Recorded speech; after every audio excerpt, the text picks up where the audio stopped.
The way the world talks about Africa has changed. For many years, global investors and policymakers described African countries as emerging markets. The phrase suggested potential, but also a disconnect, a distance. It implied that Africa was still waiting to join the main stage of the global economy. Today, that language is disappearing, slowly but surely. Instead, Africa is becoming something much more important in global systems, a decisive arena where major powers compete for influence.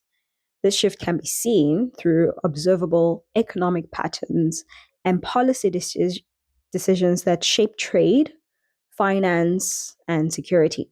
Consider the growth of the African Continental Free Trade Area, often called AfCFTA. By connecting more than 50 countries into a single trade framework, it aims to create one of the largest economic zones in the world. Systems like this matter because global governance is built through rules and institutions. Someone designs the rules of the trade, someone maintains the financial networks that support them, and someone benefits from how those systems operate.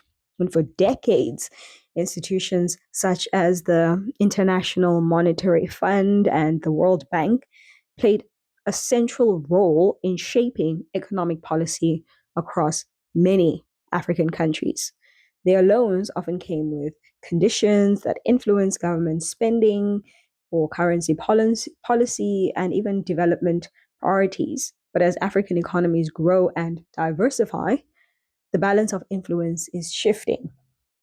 Countries across the continent are no longer only receivers of economic rules designed elsewhere, they are beginning to shape the environment themselves, negotiating between partners from Asia, from Europe, the Middle East, and the Americas. In systems terms, Africa is moving from the edge of the network and closer to the center.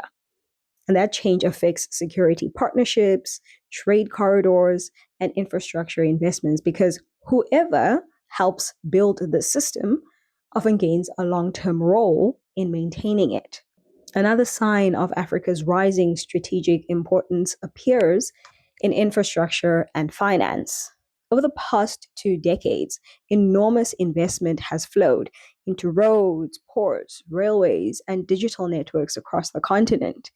These projects are not just about development, they're about influence. Large infrastructure systems create long term connections between economies, and those connections shape political relationships as well. A key example is the Belt and Road Initiative led by China.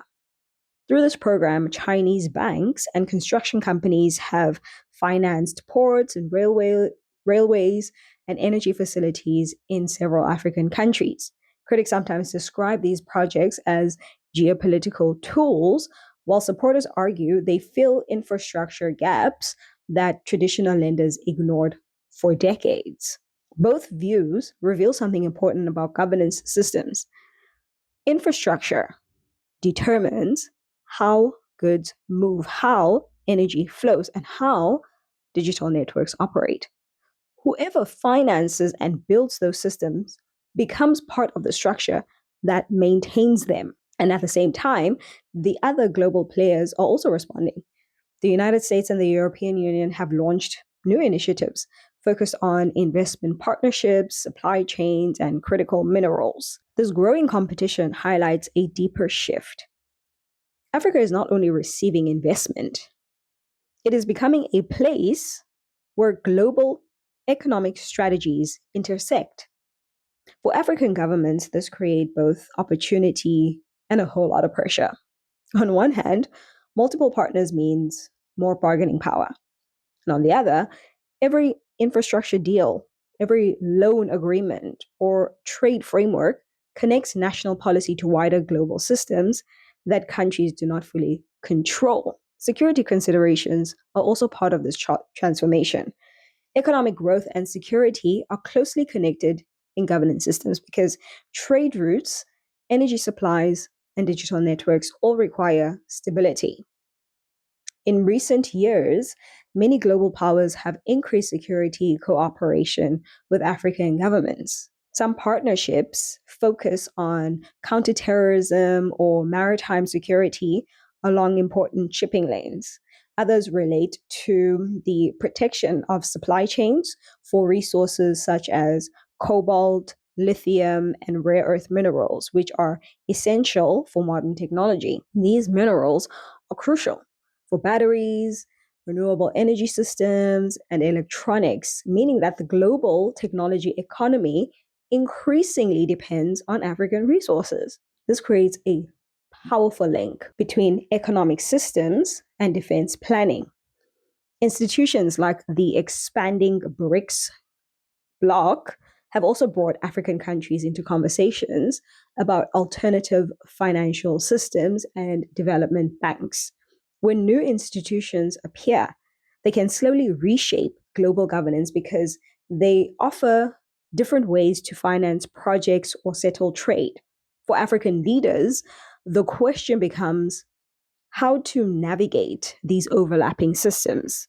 Aligning too closely with one global partner can reduce flexibility, but refusing cooperation may limit access to capital and technology.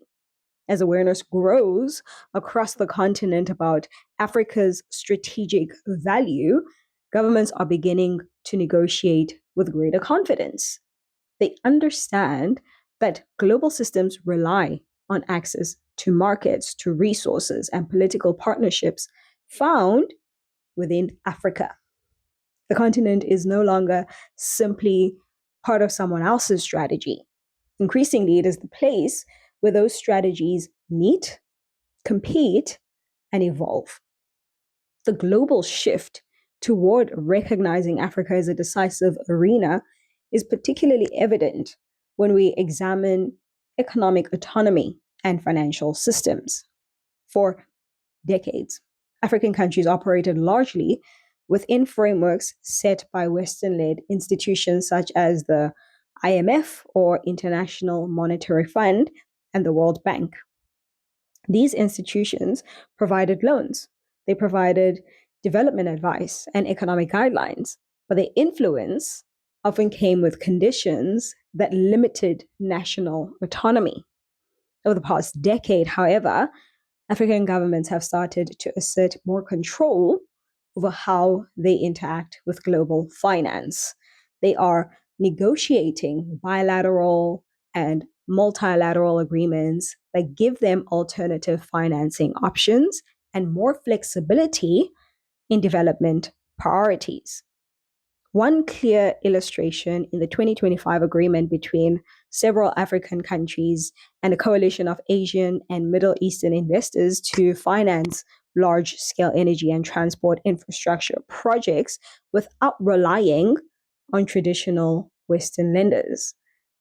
By creating parallel funding channels, African states can choose which terms or standards and technologies to accept, giving them leverage over how global economic systems operate locally.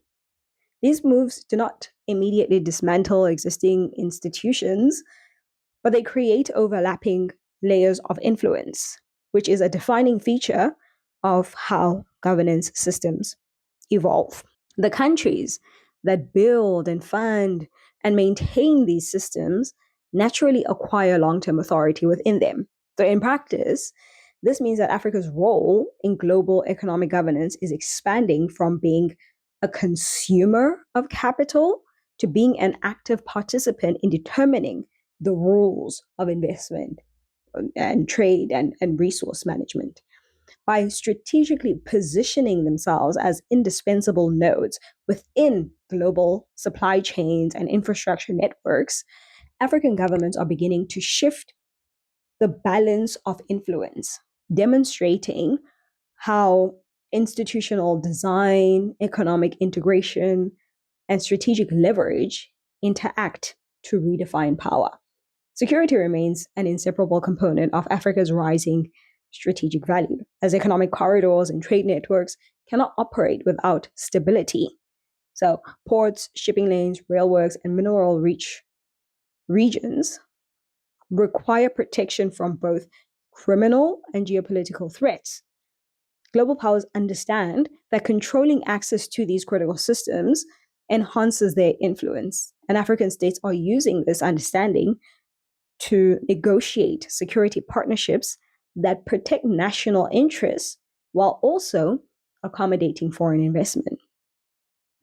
So, for example, this year, joint maritime patrols along the Red Sea and the Gulf of Guinea involved African navies coordinating with European and Asian partners to secure shipping routes essential for energy and technology supply chains. Such agreements show how economic patterns directly influence security priorities. Beyond traditional defense, security in Africa increasingly includes cyber infrastructure protection and logistics management, and even the safeguarding of strategic mineral production. Countries that can maintain stable systems and protect critical corridors and also ensure operational continuity gain both economic and diplomatic leverage. At the same time, African governments are recognizing that global cooperation can no longer be unilateral. They must engage multiple partners simultaneously to reduce dependency on any single power. This approach now reinforces the continent's centrality in global governance. So Africa is no longer a passive territory awaiting foreign investment or intervention.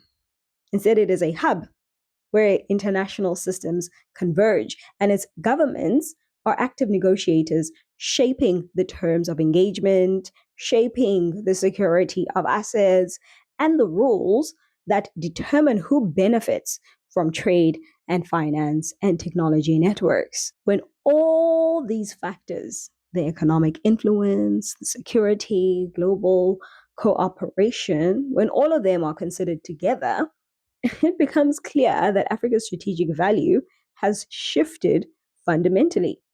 The continent is no longer merely an emerging market, but now it is a decisive arena where power and resources and institutional influence intersect.